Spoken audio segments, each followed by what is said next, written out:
চাই, বাংলাদেশ স্বাধীন হয়েছে, স্বাধীনভাবে পরিচালিত হবে, অন্য কোনো সাম্রাজ্যবাদের সেবাদাস হবে না।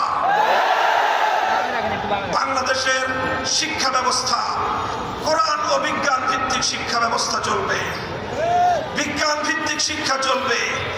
বিজ্ঞান ভিত্তিক বিজ্ঞানী যে বিজ্ঞান বিভাগের বাইরে বিশেষ করে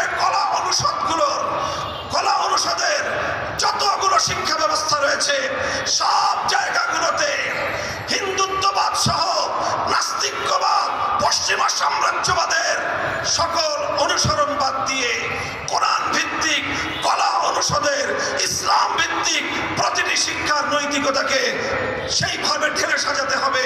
নতুন করে কারিকুলাম তৈরি করতে হবে স্বাধীন বাংলাদেশ গঠন করতে হলে।